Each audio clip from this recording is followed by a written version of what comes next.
Hello students, welcome to Mizo study, welcome to my class. आप सभी का स्वागत है बच्चों मेरे इस सेशन में। केमिकल काइनेटिक्स की थ्योरी सारी हो चुकी है बच्चों। आज कुछ पीपीटीज करेंगे, कुछ क्वेश्चंस करेंगे। जो पैटर्न मैंने लिया है बिल्कुल ज़्यादा टफ लेवल मैंने नहीं लिया। क्यों? क्योंकि ये कैलकुलेटिव पार्ट है और कोशिश होती है कि जो क्वेश्चन सेटर होते हैं वो ज़्यादा लेंदी कैलकुलेटिव पार्ट नहीं देते, बस थोड़ा सा थ्योरी पार्ट को इंक्लूड करते हुए न्यूमेरिकल बनाते हैं। आपको लगेगा कि सर ये तो थ्योरी है, बड़ा इजी है। बिल्कुल बच्चों, इतना ही इजी आता है क्योंकि बिकॉज आपको 180 मिनट में 180 क्वेश्चन सॉल्व करने होते हैं। यही तो पैटर्न है। और आप थोड़ा सा दिमाग पे स्ट्रेस डालो, उसमें फिजिक्स भी होता है, फिजिक्स थोड़ा सा लेंदी होता है।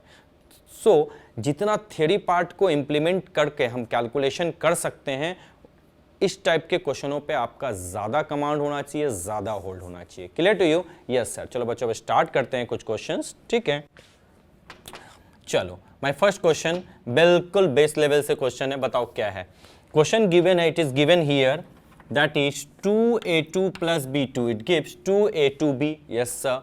The reactant A2 will disappear, यानी रेट ऑफ डिसअपीयरेंस बोला है। इन चार ऑप्शनों में से एक कौन सा होगा? ठीक है, half the rate B2 will decrease, the same the rate that B2 will decrease, double the rate that A2B will inform, and twice the rate that B2 will decrease। तो एक बार हम लोग रेट एक्सप्रेशन लिख लें। बिल्कुल sir, we know the rate expression. देखो ध्यान से समझो क्या मैं बोल रहा हूँ।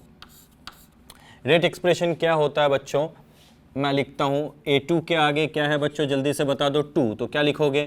-1/2 dA2 upon dt। Yes sir, बिल्कुल। इक्वल टू क्या लिखोगे B2 के फॉर्मेट में?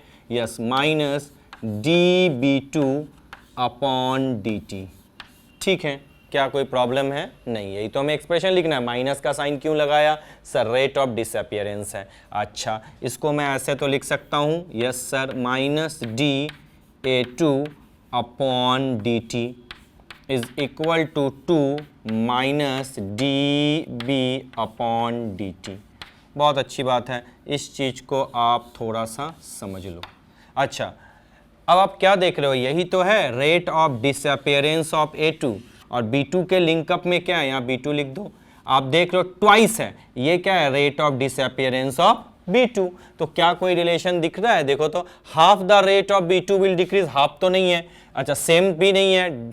Double the rate of A2 will form, नहीं। अभी इसको भी चेक करेंगे। Twice the rate that B2 will decrease. देखो B2 डिक्रीज का क्या है? ट्वाइस है, यानी डी ऑप्शन तो आपका करेक्ट है। अब सी ऑप्शन को भी एक बार चेक करते हैं। पूरा रेट एक्सप्रेशन लिखते हैं। -1/2 dA2 अपॉन dt, बहुत अच्छी बात, माइनस dB2 अपॉन dt। ठीक है, अच्छी बात है। बिल्कुल, थोड़ा सा मैं ध्यान न्यूमेरिकल्स में था, आपके तरफ मेरा ध्यान नहीं रहा, लेकिन इसको ध्यान से देखो। एंड देन 2A2B, तो क्या लिख सकते हैं बच्चों? Plus 1/2 dA2B upon dt। अच्छा, अब इन दोनों में रिलेशन देखो तो बच्चों, इसमें और इसमें। अब सी ऑप्शन देखो, डबल तो हो ही नहीं सकता, दोनों इक्वली तो दिख रहा है। 1/2 कैंसिल हो जाएगा, तो सेम हो सकता था, डबल तो होगा ही नहीं। अगर हम दोनों के बीच में कंपेयर करें तो ये और ये कैंसिल हो जाएगा। तो rate of disappearance of A2 will be equal to rate of appearance of A2B, that is the product. So C option correct नहीं होगा। ऑप्शन क्या हो जाएगा? D. So for question number 1, D is the correct option. बिल्कुल, मैंने धीरे धीरे explain कर दिया है। आई होप सो ऐसे बहुत सारे क्वेश्चन मैंने थ्योरी के रिगार्डिंग आपको करवाए थे, and definitely it will help you a lot. बहुत अच्छी बात है। चलो अब आ जाओ नेक्स्ट कुछ अच्छे क्वेश्चंस करते हैं बच्चों। Wait for a moment. That is question number 2। ये इस टाइप के क्वेश्चन मैंने थ्योरी में भी करवाए थे, याद है आपको, जब मैं थ्योरी के लेक्चर्स ले रहे थे। बिल्कुल, क्या क्वेश्चन है? The rate law for the reaction between A and B is given by rate is equal to K A to the power N and B to the power M। On doubling the concentration of A and halving the concentration of B, यानी concentration of B half कर दो और A का concentration double कर दो। The ratio of new rate to the earlier rate of the reaction. जो new rate है और पुराने रेट हैं उसके बीच में क्या रिलेशन होगा। चलो कोई बात नहीं, रेट एक्सप्रेशन आपका पुराना वाला दिया हुआ है, मैंने लिख दिया। यस सर, लिख दो बहुत अच्छे तरीके से। क्या गिवन है बच्चों, R is equal to K A to the power n and b to the power m। ठीक है, अब क्या कहता है, नाउ जो केस है उसमें कहा है कि A का कंसंट्रेशन मैंने डबल कर दिया, यानी A का कंसंट्रेशन अब 2A हो गया एंड B का कंसंट्रेशन जो है वो हाफ हो गया, यानी B/2 हो गया। Am I right? Yes sir. अब इन दोनों एक्सप्रेशन को इस इक्वेशन में पुट कर दो। वी नो नया एक्सप्रेशन क्या हो जाएगा बच्चों, R dash is equal to K 2A to the power n and B/2 to the power m। ठीक है, बहुत अच्छी बात है। R dash is equal to K 2 बाहर 2 टू द पावर n और यहाँ 1/2 to the power m and A to the power n and B to the power m। क्या मैं ऐसा लिख सकता हूँ क्या? बिल्कुल। अब आप सबको पता है, इसको थोड़ा सा अरेंज कर दूँ, ये K A to the power n and B to the power m is equal to क्या, R है? बिल्कुल। So put here R dash is equal to 2 to the power n into 1/2 to the power m into R। लो, relation आ गया। अब आपको पता है इसको हम लोग कैसे लिख सकते हैं? बिल्कुल sir, R dash is equal to 2 to the power n into 2 to the power minus m into R। R dash is equal to, जब बेस सेम हो तो पावर क्या होते हैं, ऐड, तो n प्लस माइनस m, तो n minus m हो जाएगा। क्या कोई दिक्कत? यानी जो न्यू रेट है वो ओल्ड रेट से कितना टाइम्स ज़्यादा है, जल्दी बता दो बच्चों, 2 to the power n minus n times ज़्यादा है। ये थोड़ा सा आपने ध्यान दे दिया, ये बिल्कुल बहुत अच्छी बात है। So what will be the answer, 2 to the power n minus m। For question number 2 B is the correct option. Hope आपने इसको नोट डाउन कर लिया होगा, काफ़ी टफ नहीं है, बहुत इजी है। चलो मैं इसको रब करता हूँ बच्चों और आगे बढ़ चलते हैं नेक्स्ट सेगमेंट की तरफ, नेक्स्ट क्वेश्चन की तरफ।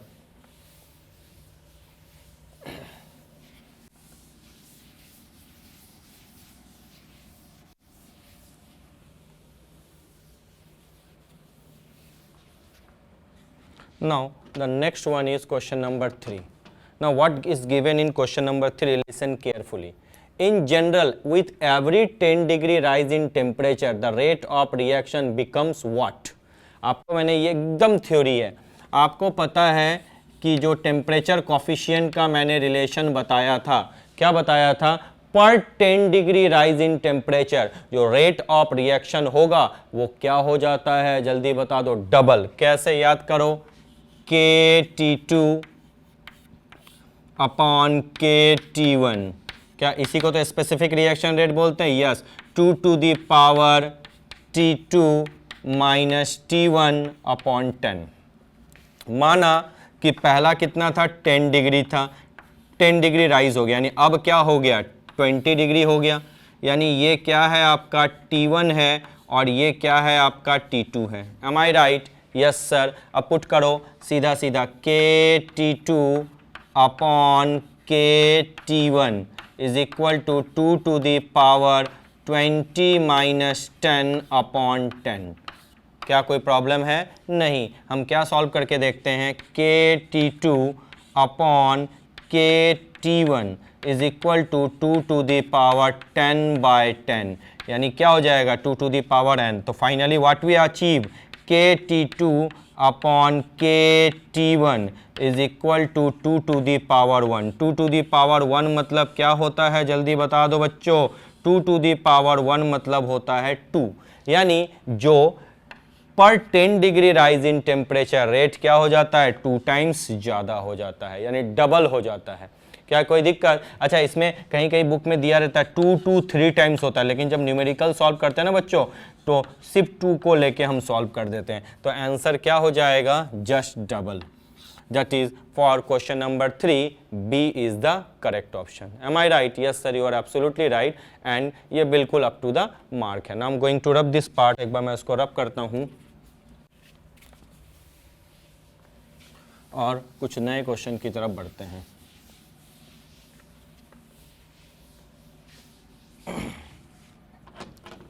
Now what is question number 4. देखो क्वेश्चन नंबर 4 क्या है बच्चों, एकदम सिंपल क्वेश्चन है, ज़्यादा टफ नहीं है और आसानी से हम इस क्वेश्चन को सॉल्व कर सकते हैं. क्वेश्चन गिवन है for a chemical reaction A2A, ठीक है, A2E, it is found that the rate of reaction double when the concentration of A is increased 4 times the order of reaction. Simple है, क्या बोला है कि भैया A से आपका E बन गया, ठीक है. आपको पता रेट एक्सप्रेशन क्या लिखोगे, rate is equal to K A to the power n. Order of reaction तो हमें पता नहीं है, n लगा दिया, बहुत अच्छा. ये x भी लगा दो, तुम्हारी इच्छा है. अब कहता है कि जो न्यू रेट है वो न्यू रेट क्या हो जाएगा, R डैश. वो कहता है K, इस बार कंसंट्रेशन बोला है क्या, A का 4 टाइम्स हो गया तो K 4A to the power n. जब कंसंट्रेशन A का 4 हो जाए, 4 टाइम्स बढ़ा दो तो जो न्यू रेट है वो ओल्ड रेट का ट्वाइस हो जाएगा.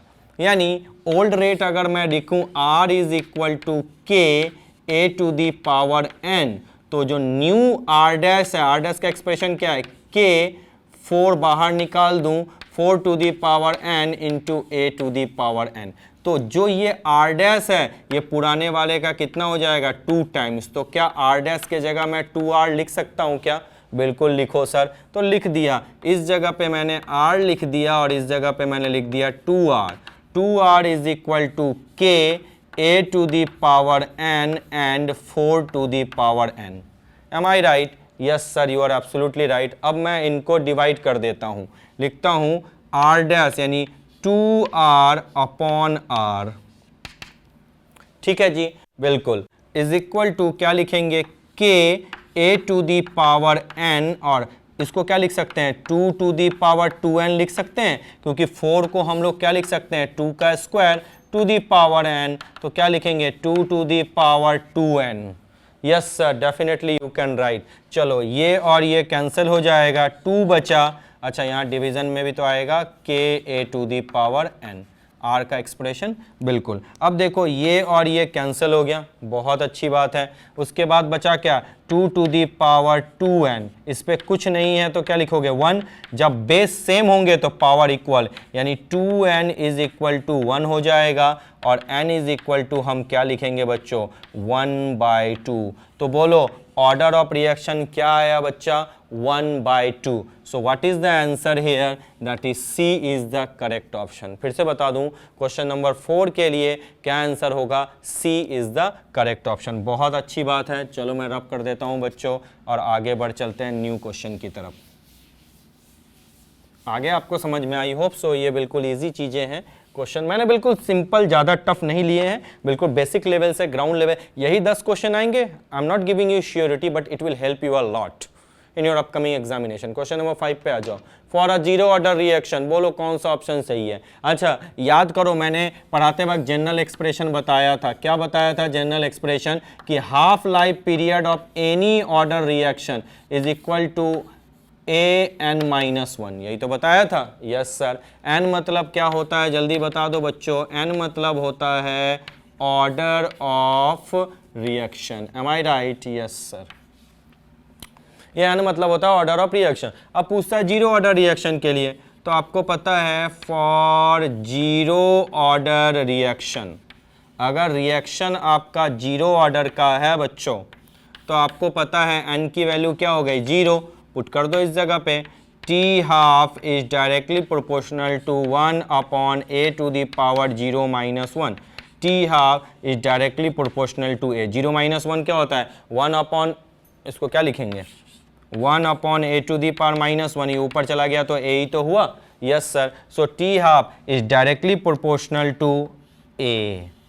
That is the case. Okay. So question option बताओ आपके कौन सा सही है. बिल्कुल फर्स्ट ऑप्शन ही इस बार करेक्ट है ये. अच्छा एक बार बताओ, अगर ये होता तो ये जानते हो, ये पता है सेकेंड ऑर्डर का होता। अच्छा ए स्क्वायर वाला केस कब होगा पता है, एन की वैल्यू क्या होगी ए स्क्वायर वाला 1/a square, 1/a square third order के लिए होगा। तो अलग अलग है, जनरल एक्सप्रेशन डाल दो, अपने आप आपकी वैल्यू आती चली जाएगी। और आई होप सो इसमें आपका कोई प्रॉब्लम नहीं होना है माय फ्रेंड। यस चलो रब कर दूं क्या, ये आ गया आपको समझ में? हाँ बिल्कुल थ्योरी पेपर है, बिल्कुल थ्योरी के क्वेश्चंस को कैलकुलेशन में मैंने इंक्लूड किया है। चलो आगे बढ़ चलते हैं बच्चों नेक्स्ट क्वेश्चन की तरफ। What is the next question? Next question is question number 6। एक बार देख लूं क्वेश्चन नंबर 6, इसको ये थोड़ा कैलकुलेटिव है बट फिर भी इजी है। कहता है the first order rate constant, अच्छा फर्स्ट ऑर्डर काइनेटिक्स है ये, अच्छा बहुत अच्छा। इट इज गिवन हियर, एक minute, the first order rate constant for the decomposition of N2O5। अच्छा यानी K की वैल्यू आपकी गिवन है 6.2 इंटू 10⁻⁻4 पर second. Okay, the half life period for this decomposition. अच्छा फर्स्ट ऑर्डर काइनेटिक्स में T half और रेट कांस्टेंट के बीच में कोई रिलेशन होता है क्या?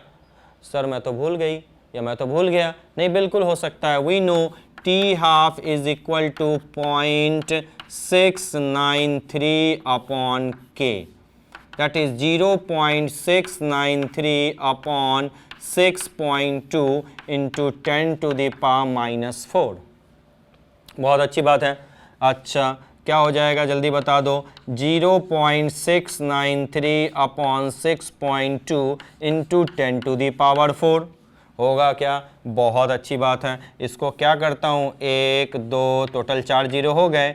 यस ये पॉइंट यहाँ आया, बिल्कुल यहाँ पे 1 2 3 जीरो लगा दो, ये पॉइंट इधर चला गया, 1 जीरो और लगा दो, ये 3 और ये 3 कट, कोई प्रॉब्लम नहीं। तो क्या आ जाएगा जल्दी बता दो, 63900 अपॉन 62। क्या इसको डिवाइड कर सकते हो क्या? हाँ मुझे डिवाइड करके थोड़ा समझ में भी आ रहा है। 62 1 जा 62, बचा कितना 730 कितना टाइम में चला जाएगा, 7 6 3 18, 7 टाइम्स में चला जाएगा, यानी 1 1 क्या होगा 1117। यस किस टाइप से जाएगा, कोई दिक्कत तो नहीं है ना बच्चों? 62 डिवाइडेड बाय 69300 1 टाइम्स में गया, क्या हो जाएगा 7 कैंसिल, 3 आया, फिर 1 टाइम्स में गया, कितना हो जाएगा बच्चों 11, फिर एक 0 आया, ये भी 1 टाइम्स में जाएगा, कितना हो जाएगा 62, कितना हो जाएगा जल्दी बता दो 8 3 30 तो होता है, गलत तो नहीं कर रहा हूँ कि 11 में से 6 सॉरी 9 में से 6 गया तो 3 8 2 10 6 3 9 और 10 नहीं यहाँ 110 है ना, बिल्कुल 10 में से 4 गया 48 होगा ना, बिल्कुल। चलो बहुत अच्छा, 1 जीरो और आ जाओ, ये 62 7 जा कितना होता है, 7 2 जा 14 एंड 42 एंड 143 यानी 434 यानी 117 पॉइंट कुछ आएगा। तो कहाँ आंसर है, बिल्कुल ए ऑप्शन 111.7। पूरा कैलकुलेशन कर दिया आराम से। ये चीज़ आप घर पे भी कर सकते हो बच्चों, कोई नई चीज़ इसमें नहीं है। So for question number 6 A is the correct option. I am going to rub this part and will discuss the next question. अब मैं इसको रब कर रहा हूँ और आगे बढ़ चलते हैं बच्चों नेक्स्ट क्वेश्चन की तरफ। क्या है नेक्स्ट क्वेश्चन, थोड़ा आप समझ लीजिए। क्वेश्चन नंबर 7 को कहता है the second order rate constant. Second order rate constant का एक्सप्रेशन बताओ। ये जल्दी से बता दो बच्चों, रेट कांस्टेंट सेकेंड ऑर्डर का है तो यूनिट ऑफ रेट कांस्टेंट का एक्सप्रेशन याद है, यूनिट ऑफ रेट कांस्टेंट कैसे निकालते हैं जल्दी बता दो। आपको पता है rate is equal to K A to the power N. Yes K का unit rate upon A to the power N. Rate का यूनिट होता है मोल पर लीटर। यस सर होता है ना, मोल पर लीटर पर सेकेंड, सेकेंड पे -1, और इसका ए का यूनिट क्या होगा मोल पर लीटर, ठीक है, पे पावर n, इस बार n के जगह क्या है बच्चों 2 है, सेकेंड ऑर्डर रिएक्शन है, तो डाल दो यहाँ पे 2, यहाँ पे भी डाल दो 2 और यहाँ पे भी डाल दो 2। क्या कोई प्रॉब्लम है? नहीं। जब बेस सेम होते हैं तो पावर क्या होते हैं? माइनस अपॉन, अगर अपॉन में है तब मोल पर लीटर पे पावर 1 - 2 सेकेंड पे -1। बिल्कुल K इज इक्वल टू क्या हो जाएगा जल्दी बता दो? मोल पर लीटर पे बच्चों -1 × सेकेंड। कहने का मतलब क्या? K का यूनिट क्या लिख सकते हैं? मोल पे -1 लीटर सेकेंड पे -1। This is the case. Per mole litre per second, per mole litre per second. That is for question number 7, that is C is the correct option. अपने अपने तरीके से अलग अलग, इससे भी अगर शॉर्ट याद है, जैसे कोई कोई बच्चों जो होते हैं वो क्या करते हैं, पूरा रिमेंबर कर लेते हैं, उनको ये लगता है कि चलो रिमेंबर कर लें, इट्स सो इजी। रिमेंबर नहीं बच्चों, थोड़ा टेक्निक आनी चाहिए। अगर टेक्निक आती है तो आप इजीली इसको सॉल्व कर सकते हो। चलो अब थोड़ा सा और आगे बढ़ चलते हैं बच्चों और क्वेश्चन नंबर 8 की तरफ बढ़ते हैं। The inversion of cane sugar. याद करो, मैंने ओस्टवाल थ्योरी भी इसमें लगाई थी।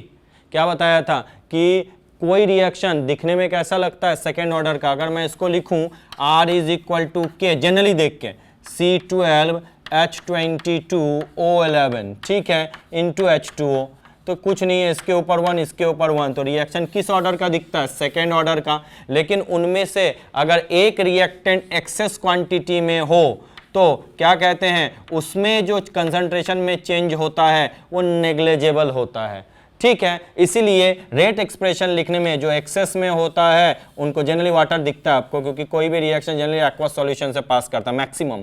तो ये एक्सेस क्वांटिटी में होने की वजह से रेट एक्सप्रेशन में इसके कंसंट्रेशन को हम इंक्लूड नहीं करेंगे। तो बचा कौन? बच्चा रेट एक्सप्रेशन, जो नया रेट एक्सप्रेशन होगा that will be equal to K C12H22O11, यही तो होगा। यस सर, बिल्कुल। यानी दिखने में ये सेकेंड ऑर्डर लगा, लेकिन होता क्या है बच्चों? फर्स्ट ऑर्डर का। तो ऐसा को क्या बोलते हैं? फेक, यानी pseudo unimolecular reaction. For question number 8 C is the correct option. ऐसे प्रीवियस ईयर में इसी टाइप के क्वेश्चन बच्चों आते हैं, ज़्यादा एकदम ऐसा नहीं है। पहले बेस लेवल सही करो, फिर जितने क्वेश्चन हैं हमारे डाउट क्लियर सेशन में भी आप आ सकते हो और सॉल्व कर दो। Clear? I am going to rub this part, मैं इसको रब करता हूँ। And let's move to the next segment. एक नए क्वेश्चंस की तरफ बढ़ चलते हैं बच्चों। बिल्कुल। तो नया क्वेश्चन क्या है देखो, क्वेश्चन नंबर 9। क्वेश्चन नंबर 9 क्या है? The hypothetical reaction A2 + B2, A2 + B2 it gives 2AB। बहुत अच्छा। Follows the following mechanism. आपको पता है, ये देख के तो समझ में आ गया होगा, ऑर्डर कौन डिसाइड करता है? रेट डिटर्मिनिंग स्टेप, यानी slow step is the rate determining. तो यानी ऑर्डर जो है इस स्टेप से ही निकलेगा। बहुत अच्छा, मैंने लिख दिया rate is equal to K A × B2। बहुत अच्छा। तो तुरंत तुम देख के लिख दोगे सर सेकेंड ऑर्डर का है, तुरंत तुम्हारा ऑप्शन में आ जाएगा सेकेंड ऑर्डर, तुम लिख के बैठे हुए हो। लेकिन क्या तुमने देखा कि ये A कहीं ना कहीं इंटरमीडिएट है? न्यू जो मेन एक्सप्रेशन है उसमें A है? नहीं है। तो भैया हम यहाँ पे रेट एक्सप्रेशन में A कैसे लिख सकते हैं? यानी A को कहीं ना कहीं तुम्हें हटाना होगा। कैसे हटाओगे? कोई प्रॉब्लम वाली बात नहीं है। मैं A2 के टर्म्स में देख लेता हूँ। ये आ गया, ये नहीं ले सकते, ये तो ले ही सकते हैं। बिल्कुल। चलो, क्वेश्चन दिया हुआ है A2 से क्या बन गया आपका? A + A। याद रखना बच्चों, ये एक्सप्रेशन में जो रहेगा उसी के टर्म्स में हम डिटरमाइन करते हैं। यहाँ A2 है, A नहीं, यानी ये इंटरमीडिएट है। कहीं ना कहीं रेट एक्सप्रेशन से इंटरमीडिएट को तुम्हें रिमूव करना है। कैसे? देखो, A2 से A + A दे दिया तो K का एक्सप्रेशन क्या होता है? जल्दी बताओ। इक्विलिब्रियम में पढ़ा था ना, प्रोडक्ट का कंसंट्रेशन अपॉन रिएक्टेंट का कंसंट्रेशन। लिखते हैं क्या? बिल्कुल सर, ऐसे ही तो लिखते हैं। बिल्कुल। तो भैया हम यहाँ से A × A मतलब क्या? A²। चलो, बहुत अच्छी बात है, और अच्छे से देख लो। A + A × A, ठीक है। अब मैं लिखता हूँ KA2, ठीक है। A × A मतलब क्या? A², यानी A का जो कंसंट्रेशन है that will be k to the power 1/2 and a to the power 1/2। देखो तो सही बोल रहा हूं? हाँ सर, कहीं ना कहीं तो आप सही हो और कहीं ना कहीं नहीं, पूरा ही सही हूं। अब इसको उठा के यहां डाल दो। Rate expression, rate is equal to हम लोग क्या लिखेंगे, k, पहला k, उसके बाद k to the power 1/2 and a to 1/2 into b2। Clear? अब आपको पता है ये पूरा ही कांस्टेंट है, तो इसके जगह पे k डैश लगा दूं? बिल्कुल लगा दो। तो रेट इज इक्वल टू मैंने लगा दिया k डैश a2 पे पावर 1/2 इंटू b2। क्या कोई प्रॉब्लम है? नहीं सर, इसमें कोई प्रॉब्लम नहीं है। अब बताओ ऑर्डर क्या है। देखो a2 के टर्म्स में आ गया, a2 के टर्म्स में हाफ और b2 के टर्म्स में 1, तो ओवरऑल ऑर्डर क्या हो जाएगा, जल्दी बता दो। Overall order is equal to 1/2 plus 1, that is 1 plus 2/2, that is 3/2। यानी ऑर्डर ऑफ रिएक्शन क्या होगा, 3/2। कहीं दिख रहा है? यानी जो तुमने पहले टिक करके रखा था सेकेंड ऑर्डर, वो गलत है। यानी आंसर क्या हो जाएगा, 3/2। For question number 9 D is the correct option. एक बार इसको वीडियो पॉज करके अच्छे से देख लेना, कहीं डाउट हो आप मुझसे डायरेक्ट पूछ सकते हो। क्लियर बच्चों? बहुत अच्छी बात है। Now I am going to rub this part and will discuss the next question. एक बार मैं इसको रब कर देता हूं और नेक्स्ट क्वेश्चन जो इस सेगमेंट का लास्ट क्वेश्चन है वो देखो। लास्ट क्वेश्चन क्या है, क्वेश्चन नंबर 10 कहता है the order of a reaction में भी, किसी भी रिएक्शन का ऑर्डर कैसे निकाल सकते हो बच्चों, डिफरेंशियल मेथड, याद करो बताया था। यस सर, एक ही एक्सप्रेशन से पूरा बता दिया था। इनिशियल रेट मेथड, बिल्कुल रेट का एक्सप्रेशन लिख के बना सकते हो।